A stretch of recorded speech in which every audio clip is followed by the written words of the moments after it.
Hey my beauty babes, so I'm about to do me an eyeshadow look. I want something to match my shirt. My shirt is like burgundy, a little bit of like white, a little bit in there. So I'm thinking about doing some burgundy and white. I want my look to look very cohesive and just put together. So I'm gonna use the Wild Side palette. Y'all already know this is my favorite freaking palette, okay? And I'm thinking about doing these colors right here. I'm thinking about adding some white, I don't know. So let's just see.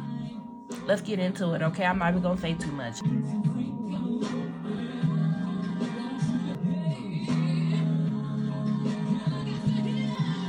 So I'm starting off with my transition color, okay? This is the color that you first start off with before you apply any of the other colors, okay? Some artists like to use their like brighter color first on their lid and then they build up.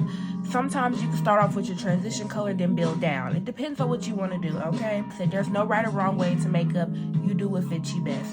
But how you blend it and what brushes you are using is the main important part of how your look is going to turn out, okay? So pay very close attention to how I'm blending and the movement that I'm making when I'm blending. So this brush is perfect for blending. So what I'm doing is I'm gently sliding my brush against my eyelid, going like a little circular motion, and then you can go back and forth. You see how it doesn't look harsh? It doesn't look like it's just packed on there. It looks perfectly blended out. Then my next color I'm gonna do is this one right here.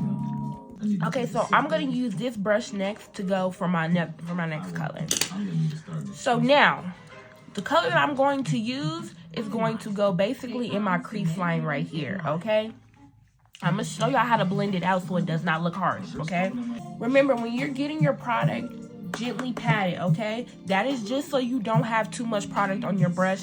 It can tend to mess up your eyeshadow, okay? Because it's gonna look patchy. Now I'm gonna go in my crease line with this color, okay? So I'm just gently blending.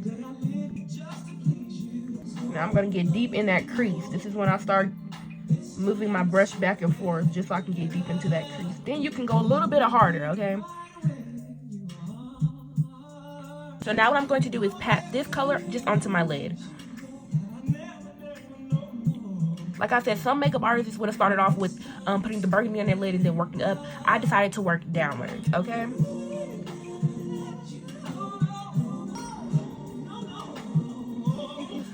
To let your feelings show.